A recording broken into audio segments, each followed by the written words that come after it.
The night had teeth.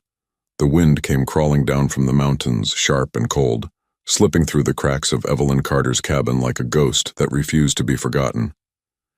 The fire in the stone hearth spat and hissed, throwing amber light across the rough-hewn walls. Outside, coyotes yipped at the edge of the dark, their lonely cries cutting through the silence of the Arizona frontier. Evelyn sat near the fire, her shawl drawn tight around her shoulders, her eyes fixed on the flames. The wood popped and she flinched, a reflex she'd never shaken since that night a year ago. The night her husband hadn't come home. Tom Carter had been a good man, or at least a decent one. He'd loved his whiskey, loved the land more than he'd ever loved her. But he'd worked hard, built this cabin board by board, and dreamed of starting a family. Then the raids came. Apache, they'd said. Maybe. Out here, truth and rumor were often the same thing. The men found Tom's horse days later, riderless, saddle bloodied. They'd buried what they could find. Now it was just her. The wind moaned through the chimney and she rose to shut the door latch tighter. The world outside was black and endless, the moon hidden behind thick clouds. She hated nights like this, too quiet, too alive with memories. Evelyn was 30, though the years of hard living had carved faint lines around her mouth and eyes. Her hair, once sun gold, was duller now, pinned back in a loose braid. The townsfolk still called her the Carter widow. They said it softly, like it was a curse. Some pitied her, some avoided her altogether. After all, she lived alone on land the Apache once roamed. She tried not to think about it. Her hands busied themselves with mending an old shirt, Tom's, one she couldn't bring herself to throw away. The needle pricked her finger and a drop of blood bloomed bright against the fabric. She cursed softly and went to rinse it in the basin when she heard it. A sound outside, not the wind. Not a coyote, a thud, followed by the groan of the porch boards under a heavy weight. Her heart slammed hard in her chest. She froze, listening. The firelight flickered, shadows twisting like they had a mind of their own. She reached for the shotgun hanging by the door, hands trembling but steady enough to load a shell. "Who's there?" she called, voice tight. No answer. Just the soft scrape of boots, or was it bare feet? Against the porch wood. She aimed the barrel toward the door. "I said, who's there?" The latch creaked. Then the door swung open and a gust of cold wind rushed in. The figure in the doorway stumbled forward, a man tall and broad-shouldered but slumped like a felled tree. The firelight caught his face and her breath hitched. He wasn't white, skin the color of copper dust, hair black as the night itself, and across his shoulder, a wound so deep it glistened dark and wet. His eyes, heavy-lidded with pain, locked on hers. For one heartbeat she thought he might speak. Then he collapsed. The gun clattered to the floor. Evelyn's body moved before her mind caught up. She dropped beside him, pressing her hands to the wound. His blood was hot against her palms. He wasn't dead yet, but he would be soon if she didn't act. Every word the townsfolk had ever said about the Apache came rushing back. They're killers, savages. Leave them to the coyotes. But she wasn't made for cruelty. With a muttered prayer, she dragged his heavy body across the floor close to the fire. The scent of blood filled the cabin, iron and smoke mingling. She tore open his shirt with shaking hands, revealing skin marked by scars, old ones, deep ones. "Don't you die here," she whispered fiercely. "Not in my home." He didn't answer, but his hand twitched, just enough to grip hers. Outside, the wind howled again. Inside, the firelight flickered over two souls the world had already forgotten, a lonely widow and a dying Apache, bound together by fate neither of them had asked for. When morning came, the desert looked washed clean, like the world had been reborn in golden dust. Sunlight spilled through the cracks in Evelyn's shutters, landing on the face of the man who still lay near her hearth. His skin slick with sweat, his breath shallow but steady. She hadn't slept. All night she'd sat beside him, keeping the fire alive and pressing cloth after cloth against his shoulder wound. She'd seen men die before. Out here it wasn't uncommon, but not like this. Not in her home. Not by her hand's mercy. Evelyn watched him now, trying to make sense of what she'd done. The townsfolk would call her mad. Helping an Apache? That was as good as asking for trouble. But something inside her, a quiet voice that refused to be silenced, kept saying she'd done the right thing. He shifted, groaned low, and his eyes blinked open. dark, sharp, and alert even through the haze of pain. For a long heartbeat, neither moved. Then he tried to sit up. "Don't," she said quickly, pressing a hand to his chest. "You'll tear it open again." His gaze dropped to where her hand rested, then lifted back to her face. He spoke, his voice rough and low, the words thick with accent but clear enough. "You help me?" She hesitated. "Yes, you were bleeding to death on my porch. I couldn't just let you die." He blinked, studying her like he couldn't quite believe it. Why? That single word hit deeper than she expected. Why indeed? She opened her mouth, then closed it. "Because no one deserves to die alone," she finally said. He looked away, jaw tightening. "You have brave heart. Or foolish." Evelyn almost smiled. "Maybe both." She fetched water from the basin and knelt beside him again. He tried to push her hands away when she reached for his wound, but she gave him a look sharp enough to cut steel. "You can sit there and argue, or you can let me clean it. Up to you." For a second, something flickered in his eyes, surprise, maybe even amusement. Then he leaned back and let her work. As she cleaned and rewrapped the wound, she saw more of him, the breadth of his chest, the sinew and muscle beneath his skin, the scars that told stories she could only guess at. There were so many. She couldn't help but wonder how a man survived this much hurt. When she finished, she handed him a tin cup of water. He took it slowly, nodding once in thanks. "Taza," he said finally, touching his chest. "Evelyn," she replied. "Evelyn Carter." "Taza," he repeated, as if testing how her name felt on his tongue. He tried to stand, and she moved fast to steady him. "You're not going anywhere," she warned. "You need rest." His eyes softened just slightly. "You afraid?" She held his gaze. "If I were afraid, you'd still be outside." The silence that followed wasn't cold. It was weighted, like something unspoken had settled between them. The fire cracked. The morning light turned warmer, spilling across his face. He looked younger then, not like the enemy she'd been taught to fear, but like a man who'd seen too much and carried it quietly. She poured him a bowl of broth, and he took it with both hands, drinking slow. His manners were careful, almost reverent. She found herself watching the line of his jaw, the way his lashes lowered as he ate. Then she caught herself staring and looked away quickly, busying her hands with the kettle. "You rest here until you're strong enough to leave," she said over her shoulder. "After that, I go," he finished, his tone flat, certain. She nodded, though something about the word made her chest ache in a way she didn't want to name. Taza lay back against the blankets, eyes half closed again. "Evelyn Carter," he murmured, voice soft as a whisper of wind. "You save life of Apache. That make you enemy of your own people." She swallowed hard. "Maybe I'm already used to being alone." Outside, the sun climbed higher, spilling heat across the land. Inside, the cabin held its own quiet warmth. Two souls who shouldn't have met, sharing a fragile peace neither fully understood. The days crawled by slow, like time itself didn't dare move too fast around them. Taza's strength returned piece by piece. By the third morning, he could sit up on his own. By the fifth, he was outside chopping firewood like he'd lived there his whole life. Evelyn watched from the porch, trying not to stare. But she failed more often than not. Each swing of his axe was precise, powerful, and silent. He didn't waste motion. Didn't speak much either. But when he did, when that deep, low voice rolled through her cabin, it stirred something inside her that she hadn't felt since before Tom died. Something dangerous. The townsfolk had started to notice her absences from church, her silence in town, and her locked cabin door when they came calling. Folks in a small town could smell secrets like wolves smelled blood. Evelyn knew that better than anyone. She warned Taza to stay inside when riders passed by the ridge. But sometimes she caught him near the window, watching the world beyond the glass, eyes distant and haunted. "They took my brother," he told her one evening, his English halting but heavy with grief. "Soldiers. Say he steal horse. He not come back?" Evelyn didn't know what to say. All her life she'd been told Apaches were wild, cruel, untamable. But the man sitting across from her, quiet, loyal, scarred, was none of those things. He was wounded, yes, but in ways that had nothing to do with his shoulder. She poured him coffee, watching the steam rise.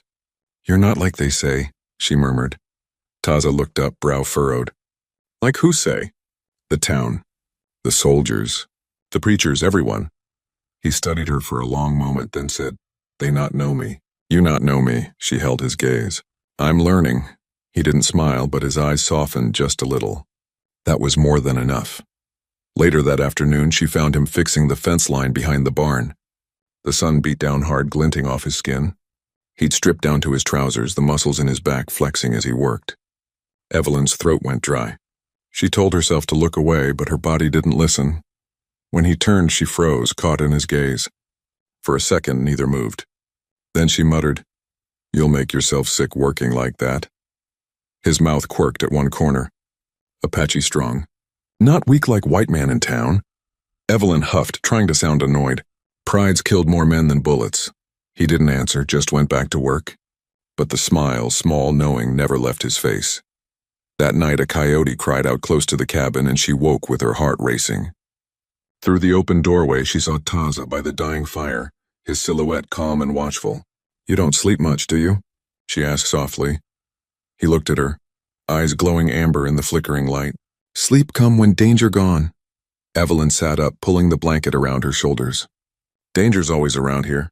Outlaws, soldiers, storms, life itself." He tilted his head. "You afraid?" She thought about that. "Not anymore." He nodded once, approving. "Good. Fear make heart weak." Silence fell again, comfortable this time. The firelight painted his face in gold and shadow. She studied him, the strong lines, the calm eyes, the quiet power. And then, before she could stop herself, she said, "You shouldn't have to hide like an animal." Taza looked into the fire. "World not made for men like me." Not anymore, her heart twisted. Maybe it's not made for women like me either. Their eyes met and something passed between them. Something wordless but undeniable. For a moment, the rest of the world fell away. When she finally turned back to her bed, her pulse wouldn't slow. She'd saved his life. He'd begun to heal hers. But deep down, she knew this kind of kindness, this closeness, was a dangerous thing in a world that didn't forgive either of them. The storm rolled in without warning.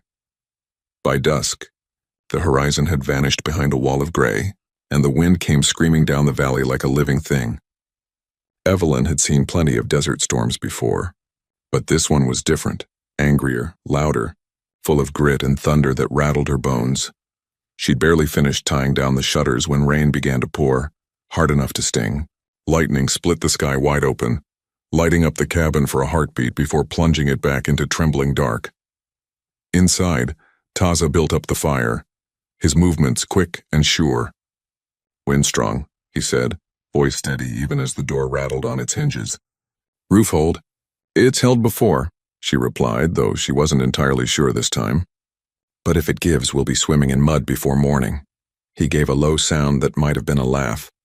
The storm howled, but somehow the small glow from the hearth made the cabin feel like its own world, a pocket of warmth against the wild outside. When Evelyn sat down near the fire, she realized she was shivering. Her clothes were damp, her hair clinging to her neck. She reached for the kettle, but her hands trembled. "Cold," Taza said softly. It wasn't a question. "I'll be fine," she murmured. "Just need to warm up." He crouched beside her, the heat of his body close enough to make her pulse skip. His eyes, dark and steady, lingered on her face. For a moment, neither spoke. The air between them felt charged, not just with lightning, but something deeper. "You work too hard," he said finally. She let out a shaky laugh. "Someone's got to." He hesitated, then said, "You strong woman." But even strong women need rest. His tone wasn't scolding. It was gentle, almost protective. She didn't know how to answer that. Instead, she focused on the fire. Flames reflected in her eyes, and when she looked up again, she caught him studying her like he was memorizing every detail. Lightning flashed again, bright enough to show the scars across his chest and shoulder, where the bandage had been. Without thinking, she reached out. Her fingers brushed the mark, raised, rough, a reminder of all he'd endured. He tensed but didn't pull away. "They hurt you," she whispered. He looked into the fire. "They fear what they don't understand." Her throat tightened. "So do I." His gaze met hers, calm and certain. "You not afraid now?" "No," she admitted. "Not anymore." The storm outside roared louder, shaking the walls. The roof creaked and she flinched. Taza moved instinctively closer, his hand steadying her shoulder. His touch was warm, steady in a way that anchored her. They stayed that way, close enough for her to feel the rhythm of his breath, the scent of rain and smoke on his skin. The fire popped and the cabin seemed to shrink around them. Evelyn spoke softly, like the words might break the spell. "You ever miss where you came from?" "Your home?" he nodded. "Mountains. Sun on red rock. River near my village. Gone now." His voice went quieter. "Soldiers burned it. My people scatter like sand." She swallowed hard, grief catching in her chest, not just for him but for herself too, for everything this wild land had taken. "I'm sorry," she whispered. He turned his head toward her. "You have sorrow in eyes too." Evelyn blinked, her throat tightening. "I lost someone I loved. I thought I'd buried the part of me that could feel again. And now?" He asked softly. Her answer came without thought, just truth. "Now I'm not so sure." Lightning flashed one more time and thunder rolled close behind it. The wind screamed outside, but inside the world had gone quiet. Taza's hand lingered near hers on the floor. Neither pulled away. Outside, the rain pounded the earth. Inside, something just as fierce began to grow, quiet, forbidden, and unstoppable. The storm had blown itself out by morning, leaving the desert washed clean. The air smelled of wet earth and sage, and the world outside gleamed like a promise. But inside the cabin, the air was different, still heavy, still charged. Something had shifted during the night. Evelyn felt it the moment she opened her eyes. Taza was already awake, standing by the doorway, watching the horizon with the same stillness that marked everything he did. He looked like part of the land itself, strong, grounded, carved from wind and stone. She watched him for a moment before rising. The blanket slipped from her shoulders and the movement caught his attention. His eyes flicked toward her, then away, polite but aware. "Storms passed," she said softly. He nodded. "Yes, sky clear, air clean." She busied herself with the coffee pot, but her hands weren't steady. Her mind replayed the night before, the thunder, the lightning, the moment when their hands had almost touched. Almost. The sound of his voice pulled her back. "You not sleep much," he said. "Neither did you," she replied, managing a small smile. He tilted his head slightly as if trying to read her mood. "You think too much. Like caged bird." Evelyn's laugh was soft but sad. "Maybe because I've been in a cage too long."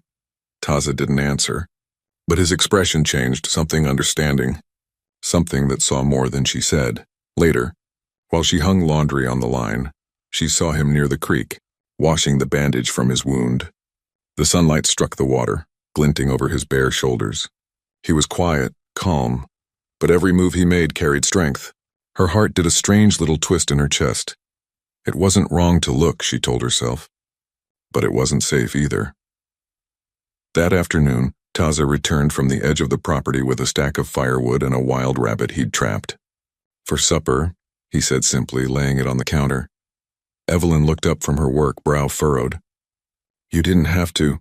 He stopped her with a glance, gentle but firm. "You feed me." "I help you," she hesitated, then smiled. "Fair enough." As she cleaned and cooked the rabbit, he helped repair a loose board in the roof, his presence filling the small space. The rhythm of domestic life settled between them, simple, unspoken, yet full of quiet electricity. When night came, the silence outside was deep. The desert had a way of swallowing sound after rain, as if it too were holding its breath. Evelyn sat near the fire, her hands idle for once. Taza sat across from her, sharpening a knife.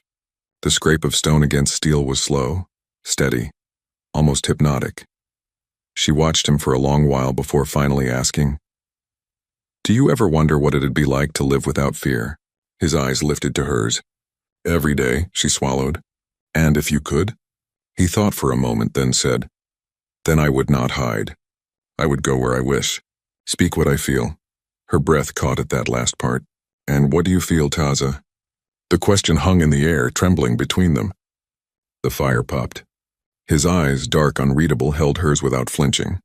He set the knife down slowly. "You ask what not meant to be spoken?" Evelyn's heart pounded. "Maybe it needs to be." He rose then, slow and deliberate, and crossed the room until he stood before her. The firelight painted gold over his skin, over the faint scars and the deep calm of his face. She didn't move. Couldn't. He reached out, his fingers brushing a loose strand of hair from her cheek. "You play with fire, Evelyn Carter," he murmured. Her voice came out as a whisper. Maybe I'm tired of the cold.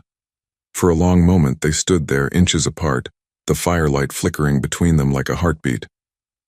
The wall between them, fear, grief, everything cracked, and though neither crossed the line that night, they both knew the truth. The wall had shattered, and there was no rebuilding it now. The heat came back to the desert with a vengeance. Days turned long and bright, the sky an endless blue.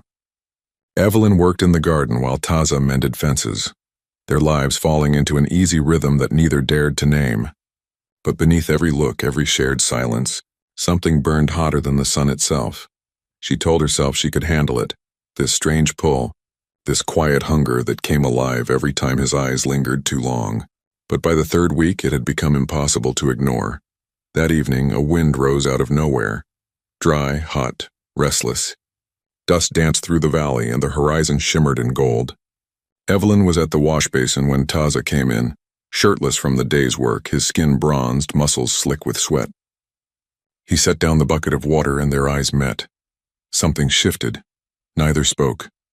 The air between them felt thick, almost alive. "Storm coming again," he said finally, glancing toward the window. She nodded, but her voice didn't work. Her hands fumbled with the towel and she cursed softly when it fell. Taza bent to pick it up, and when he rose they were too close, close enough for her to feel the warmth of his breath, the heartbeat beneath his chest. Her fingers twitched at her sides. You should wash up," she said, her voice thin, trembling at the edges. He studied her for a long moment, then gave a small nod. "I use basin outside." He turned to go and she spoke before she could stop herself. "No," he stopped, looked back. "Stay," she said, softer this time. A flicker of something crossed his face. Hesitation, then heat. The wind outside howled, slamming the shutters. Inside, the firelight flickered across their faces. Evelyn's heart pounded so hard it hurt. For years she'd lived behind walls, grief, fear, loneliness. But tonight all of it felt too heavy to carry anymore. When he took a step toward her, she didn't move away. "Evelyn," he said quietly, his voice rough. "This not right for your people." She met his gaze, steady, breathless. "My people left me behind a long time ago." He reached up, his hand hovering near her cheek but not touching. "If I stay, everything change?" Her lips trembled, but her words came firm. "It already has." For a moment the world stopped. Then she took a step closer, so close the fabric of her dress brushed his skin. Her voice was barely a whisper now, trembling between defiance and need. "Undress me now," she said, "or I'll do it myself." The words hung in the air, raw and real. Taza froze, every muscle in his body tight with restraint. His jaw flexed. His breath came hard. Slowly he lifted his hand and brushed his fingers down the side of her arm, as if memorizing what he'd only dreamed of touching. "Evelyn, please," she whispered, her voice breaking on the word. That was all it took. He moved closer, slow, reverent, as if afraid she might vanish. His hands found the edge of her shawl, his touch light, careful. She stood still, eyes never leaving his. When he let the shawl slip away, the firelight caught the curve of her shoulder, the trembling rise of her breath. She didn't flinch. Didn't hide. The storm outside broke, thunder cracking across the valley, but neither of them heard it. The world had narrowed to heat, to breath, to the unspoken truth between them. For years, Evelyn had been a woman made of silence and survival. Tonight she was something else, alive, unafraid, seen. And though neither spoke another word, both knew something had shifted forever. The night burned bright and long, and when the fire finally faded, the world outside seemed gentler somehow, as if even the desert itself understood what had been reclaimed. The desert was quiet again. Sunlight crept through the cracks in the shutters, soft and gold, spilling across the cabin floor. Evelyn woke slowly, her cheek resting against a heartbeat, steady, deep, familiar. For a moment she didn't move, afraid that if she opened her eyes, the night before would vanish like a dream. But when she did, he was there. Taza lay beside her, half covered by the quilt, his dark hair loose around his shoulders, his face peaceful in sleep. The hard lines that usually guarded him had softened. He looked younger, human. Her breath caught for a long while. She just watched him. Every detail, The curve of his jaw, the rise of his chest, the faint scars that mapped the story of his life, felt impossibly real. She reached out, hesitated, then let her fingertips brush his shoulder. His skin was warm, alive, and so was she. For the first time in years, Evelyn Carter felt something inside her wake up, a quiet joy she'd buried the day her husband died. It wasn't shame. It wasn't sin. It was something deeper, older, truer. When Taza stirred, his eyes opened slow, dark as riverstone. For a moment, neither spoke. Then he said softly, "Morning comes fast in your world." Evelyn smiled faintly. Too fast sometimes. He propped himself on one elbow, studying her face like he was memorizing it. "You regret?" She shook her head, her voice barely above a whisper. "No, do you?" He looked away toward the window. "Regret is for men who have time. I do not." The words chilled her, soft though they were. "What do you mean?" He sat up, the quilt falling from his shoulders. "Soldiers ride the valley. I saw their smoke last night before storm came. They look for me." Evelyn felt the blood drain from her face. "Here, in this area?" He nodded once. "They think I kill settler near Dry Creek, not true. But truth mean nothing to them." She pushed herself up, clutching the blanket to her chest. "Then you can't stay here, not now. If they find you, they hang me," he finished quietly. "And you," her throat tightened. "No, I won't let that happen." He met her eyes then, steady, resolute. "Evelyn, you already done enough. Saved my life, gave me shelter. Now you must forget me." "Forget you?" Her voice cracked. "You think I could just go back to sewing and sweeping floors like nothing happened?" He didn't answer. He stood and began to dress, every movement controlled, deliberate. The air between them thickened with things neither could say. Evelyn rose too, her heart pounding hard. "You walk out that door, you'll be dead by sundown." Taza looked at her, and for a brief, shattering moment she saw the pain behind his calm. "Better I die free than live like ghost hiding in shadow." Her hand trembled as she reached for him. "Then I'll go with you." He stopped cold, his eyes wide. "No, you belong here." "I don't belong anywhere anymore," she whispered. "Not after last night." The words hit like thunder. Quiet but final. Taza's jaw tightened, but his hand came up, cupping her face. "You brave woman," he said softly. "Too brave for this world." Tears stung her eyes. "Then stay. We'll find a way." He shook his head slowly. "If I stay, soldiers burn your home. Take your land. Call you traitor." She wanted to argue, to scream, to hold him and never let go, but his eyes told her it was useless. He had already made his choice. When he bent to kiss her, it wasn't the heat of the night before. It was soft, aching, final. The kind of kiss that left a mark deeper than a scar. When he pulled away, he whispered, "When the wind comes from the south, I'll be near. Listen for it." And then he was gone. Evelyn stood by the doorway long after he disappeared into the desert haze. The sun climbed higher, the land blindingly bright. But inside, the cabin felt cold again. By noon, the heat was merciless again. Evelyn moved through the cabin in a daze, every sound sharp and distant. The morning felt like a dream she couldn't hold on to. His touch still lingered on her skin, his scent on the blanket, but outside the world was already closing in. The sound came first, hooves pounding against hard earth. Not one horse, many. Her heart stopped. She rushed to the window and froze. Down the valley road, a column of riders appeared through the dust, 6 men in blue coats, rifles glinting under the sun, U.S. cavalry. Taza had been right. They were coming straight toward her land. Her breath came fast as she backed away from the window. Her mind raced. There was no time to think, no time to hide. She grabbed the bucket by the door and threw it over the dying fire, dousing the smoke that might give her away. Then she saw it, on the table. His necklace. A piece of leather cord with a single carved stone left beside her cup. Her hand shook as she picked it up. She could almost hear his voice again, low, calm, steady. "When the wind comes from the south, I'll be near." But the wind was dead still now. Outside, the soldiers' voices grew louder. "Spread out." "Check the barn," one shouted. Evelyn forced her breathing to steady. She couldn't let them know he'd been here. If they found a trace, a footprint, a thread of his shirt, they'd kill him. And maybe her too. She wiped the table clean, hid the necklace in her apron pocket. then went to the door just as a hard knock rattled it. When she opened it, a man in a dusty blue uniform stood there, broad-shouldered, sunburned, eyes sharp as flint. His badge gleamed in the light. "Ma'am," he said, tipping his hat slightly. "Captain Holt, U.S. Cavalry, you alone out here?" Evelyn nodded, keeping her voice steady. "Always am." He scanned the yard. "We're tracking an Apache raider. Dangerous man. Killed a settler 2 days ago near Dry Creek. You seen anyone?" Her throat felt dry as sand. "No, sir. Haven't seen a soul for weeks." He studied her face for a long moment. "Mind if we look around?" She hesitated, just long enough to make his eyes narrow. "Just routine," he added. "Of course," she said quickly. "You'll find nothing but dust and chickens." 2 soldiers dismounted and began checking the barn.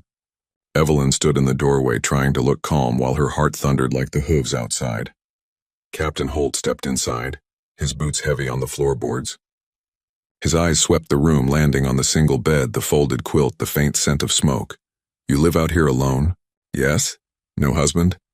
"Dead," she said simply. 5 years now." He nodded slowly, eyes still wandering. Then, without warning, he crouched near the hearth and picked something up. A dark strand of hair, her stomach twisted. "Strange," he said, holding it up to the light. "Not yours, I reckon." Evelyn's hands clenched behind her back. "I keep a brush by the window," she said quickly. "Wind blows through sometimes. Could have come from anywhere." He studied her a beat longer. Then, to her shock, he smiled faintly. "You got grit, ma'am. Most women would have bolted before we got close." She forced a smile. "No place to run," he straightened. "If you see anything, anyone, you send word to Fort Mason. That Apache's a ghost, but he leaves trouble behind. I'll remember that." When they finally rode off, she stood in the doorway until the dust settled. Only then did she let out the breath she'd been holding. Her knees gave way and she sank to the floor, shaking. The necklace slipped from her apron pocket, landing in her palm. She closed her fist around it. Outside, the wind shifted, soft, warm, whispering through the sage. From the south, she looked up sharply. Somewhere beyond the ridge, she thought she saw a flicker of movement, dark against the gold horizon. He was still out there, and she knew then what she had to do. She wouldn't wait for fate to take him. This time she would go. The sun hung low and red, spilling blood-colored light across the valley when Evelyn saddled her mare. Her hands shook as she tightened the cinch strap, but her mind was steady. She'd lived her whole life by fear, of loss, of loneliness, of what people might say. But now there was only one thought in her head: find him before they do. She slung a rifle across her shoulder and tucked the Apache's necklace beneath her blouse, close to her heart. The wind came from the south again, soft, warm, full of dust and memory. She took it as a sign. When she kicked the mare into motion, the cabin faded behind her like a dream. The desert opened wide, the horizon endless. The mare's hooves pounded over hard earth, kicking up sand and sage. Every few minutes, she scanned the ground for signs, hoofprints, a broken branch, anything that might tell her where he'd gone. Hours passed. The sun fell lower, painting the world an orange fire. Then near the mouth of the canyon she saw it. Tracks. Deep single file leading toward the cliffs. Her heart leapt. But then came another set. Bootprints. Soldiers. They'd found his trail too. Evelyn spurred her mare faster. The canyon walls rose around her, closing in like stone giants. The air grew cooler, the sound of rushing water echoing from somewhere deep inside. She pushed on, whispering his name under her breath. Taza, please be alive. The trail twisted through the narrow pass, and then she saw movement ahead, a dark figure on horseback, cutting through the canyon's shadow. Taza, she shouted. He turned sharply, disbelief flashing across his face as she galloped closer. Evelyn? When she reached him, she nearly threw herself from the saddle. He caught her before she fell, his strong arms steadying her. Are you mad? He demanded, eyes burning. You should be safe at home. Safe? She gasped. They came to the cabin, Taza. They're hunting you. You won't get far alone. He looked toward the canyon ridge, jaw tight. They close? Too close, she said. Maybe an hour behind. For a moment, they just stared at each other, the canyon wind whipping between them. You should go back, he said finally. They'll hang you for helping me. Then let them, she snapped. I'm not leaving you out here to die. His gaze softened, torn between pride and something deeper. You don't understand. If they catch us together, they'll kill you too. Then they'll have to catch me first. He stared at her. This woman who'd once trembled at shadows, now standing in the heart of danger with fire in her eyes. Then with a low breath he said, "You ride well, white woman. Better than most men," she shot back, her lips curving despite the fear. That earned the faintest smile from him. The sound of distant shouts shattered the moment. Taza's eyes darkened. "They're here." He grabbed her hand, pulling her into the saddle beside him. "Hold tight." She did. They rode hard, the canyon walls blurring past in streaks of stone and shadow. Bullets cracked through the air behind them, sparking off the rocks. The mare screamed and stumbled, but Taza urged her on, cutting through the narrow ravine like a hawk through wind. Evelyn clung to him, her heart slamming against her ribs. Dust burned her throat, tears stung her eyes, but she didn't let go. At the far end of the canyon, the path split, a steep climb to the ridge, or a dark drop toward the river below. Taza didn't hesitate. "Hold on." He yanked the reins, turning sharply toward the river trail. They plunged down the slope, hooves skidding on loose shale, the roar of water rising louder. Behind them, the soldiers shouted, shots echoing like thunder. Evelyn looked back once, saw the flashes of blue, the glint of rifles, and then they were gone, swallowed by the shadows below. They hit the riverbank hard, splashing through the shallows. The horses were trembling, lungs heaving. Taza turned to her, eyes fierce, alive. "We lose them for now, but they not stop." Evelyn nodded, breathless but steady. "Then we don't stop either." He looked at her a long time, then reached up and brushed a strand of hair from her face. "You ride with the heart of a warrior." "And you," she said, smiling faintly, "with the heart of a man worth dying for." The canyon wind howled around them, and though danger still hunted their heels, for that fleeting moment they felt free. The river wound like silver through the canyons, its waters whispering secrets to the stone. By the time dawn bled across the sky, Evelyn and Taza had ridden until their horses could go no farther.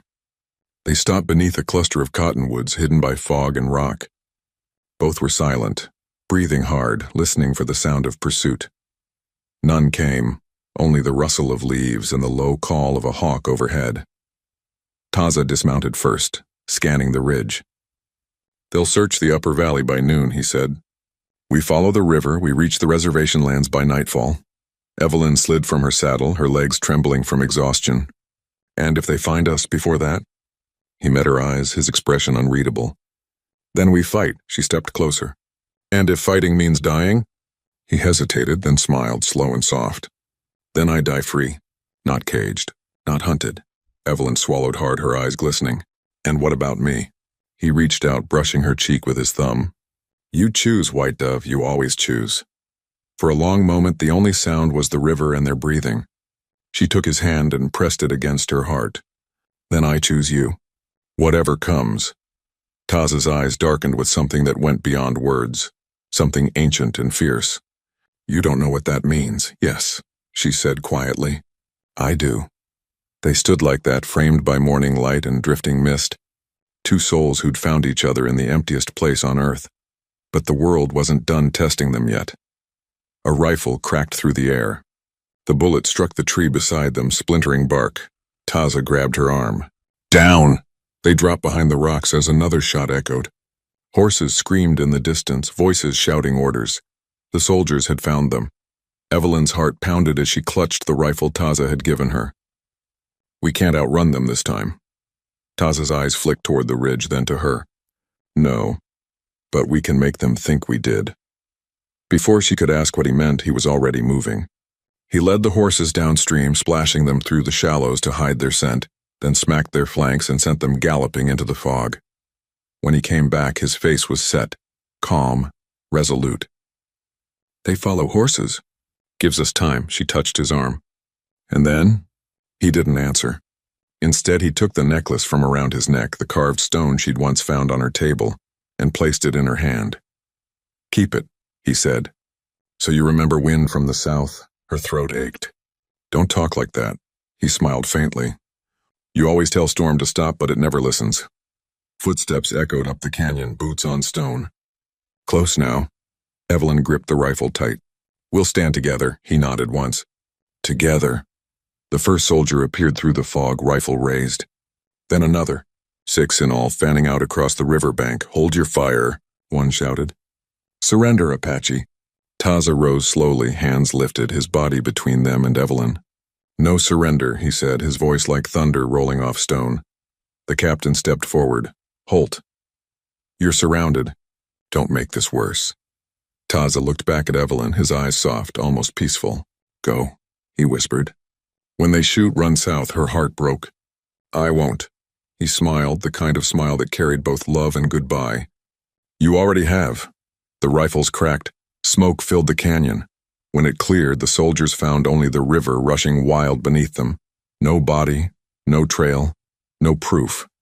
Just one woman kneeling on the rocks, clutching a blood-stained stone against her chest. Her face lifted to the wind. It blew from the south. Evelyn never returned to her cabin. Some said she rode toward Mexico, others that she vanished into Apache land, but those who passed near the old canyon swore they sometimes saw 2 riders at sunset. A dark-haired man and a woman in a pale dress, riding side by side through the dust and gold of the dying light. And when the wind came from the south, it carried her whisper still, undress me now, or I'll do it myself.